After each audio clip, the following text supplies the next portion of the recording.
नमस्कार प्रिय दर्शकों, एक बार फिर स्वागत है आपका हमारे YouTube चैनल में। प्रिय दर्शकों, आज हम फिर नया ज्ञान नई जानकारी लेकर हाजिर हुए हैं।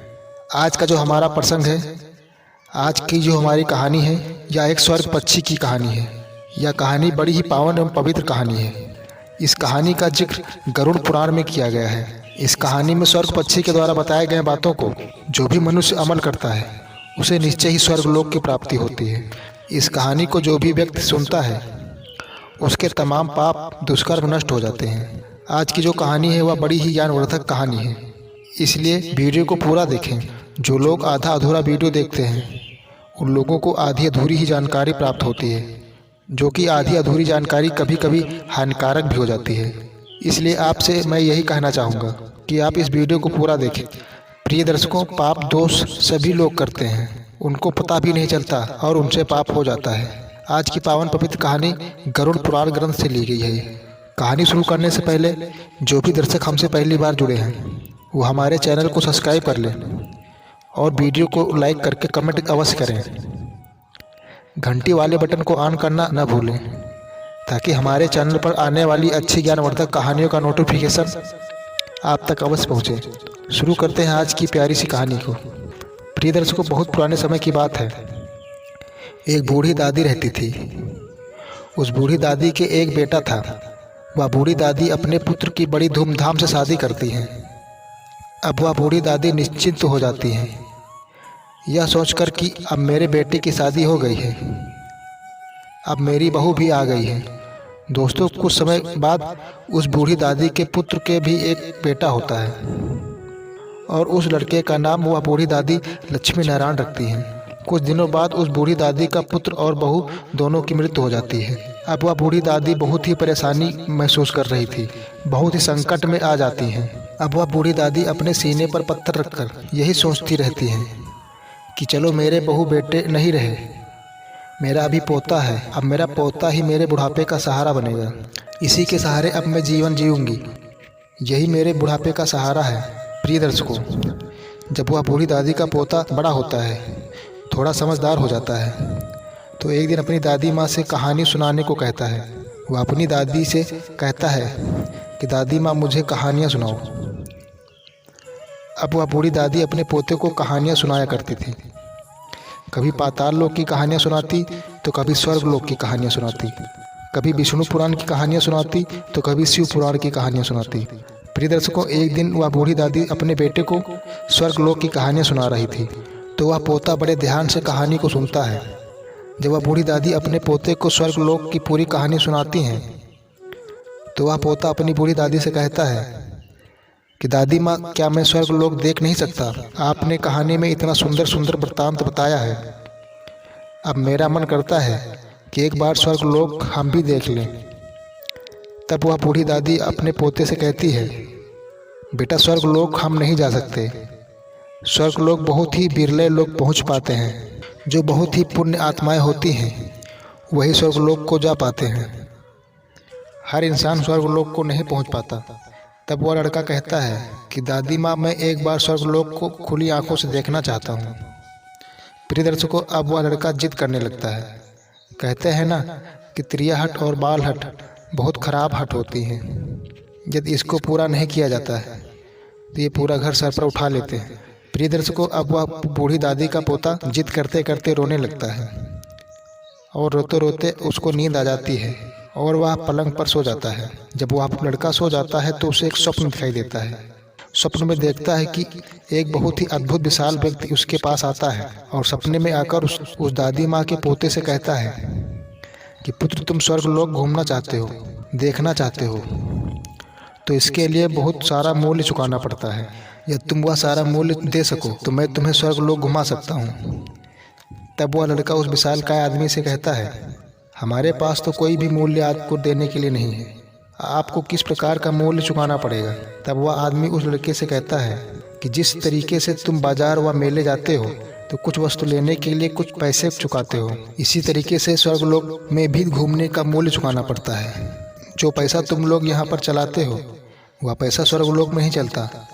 स्वर्ग लोक में पुण्य का पैसा चलता है, अच्छे कर्मों का पैसा चलता है। भलाई का पैसा चलता है, दुआओं का पैसा चलता है। इतना कहकर वह विशाल सा आदमी उस लड़के को एक डिबिया देता है और कहता है कि अब तुम मेरी बात को ध्यान से सुनो।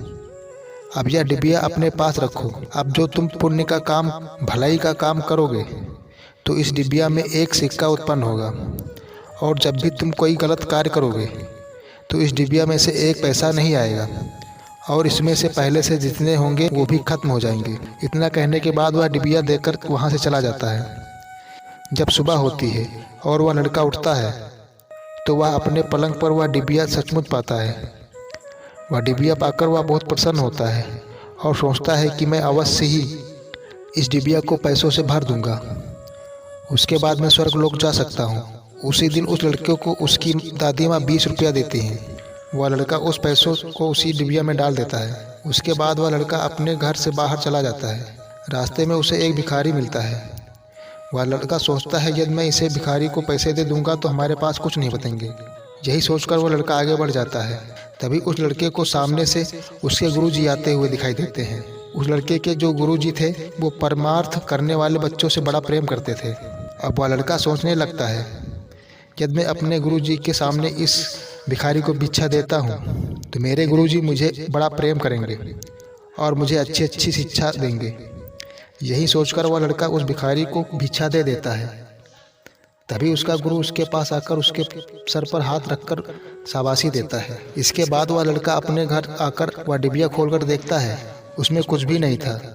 अब वह लड़का बड़ा दुखी होता है और सोचने लगता है मेरे पैसे भी गए और इस डिबिया में कुछ भी नहीं आया। जब दूसरे दिन वह लड़का सोता है तो वह विशालकाय आदमी उसके सपने में दोबारा आता है और कहता है कि आपने जो दान किया है वह अपने गुरु के डर से किया है, अपने गुरु के भय से किया है, इसलिए उस कार्य का श्रेय तुम्हारे गुरु जी को जाता है। उस दादी माँ का पोता अपनी श्रद्धा अपने मन से अच्छे अच्छे काम करता है, दान पुण्य करता है और असहाय जीव जंतुओं की सेवा करता है। अब उसके डिबिया में सिक्के आने शुरू हो गए थे।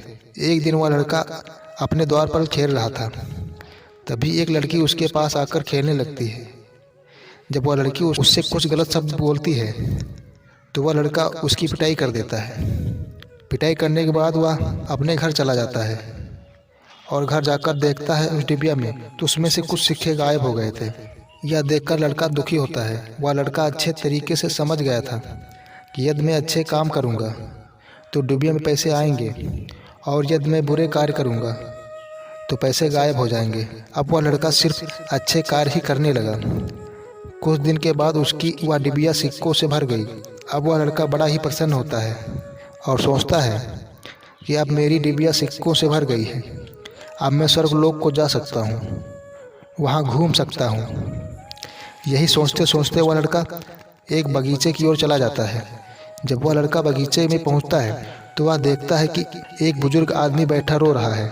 उसको रोता हुआ देख वह लड़का उसके पास जाता है और रोने का कारण पूछता है। तब वह बुजुर्ग आदमी बताता है कि पुत्र, जिस तरह तुम्हारे पास डिबिया है उसी प्रकार हमारे पास भी डिबिया थी, परंतु उसको किनारे रखकर मैं जल में नहाने लगा। तभी कोई मेरी उस डिबिया को उठा ले गया, कोई चुरा ले गया। बड़ी ही मेहनत से मैंने उस डिबिया को भरी थी। सोचा था स्वर्गलोक जाऊंगा, लेकिन कोई मेरी डिबिया को चुरा ले गया है।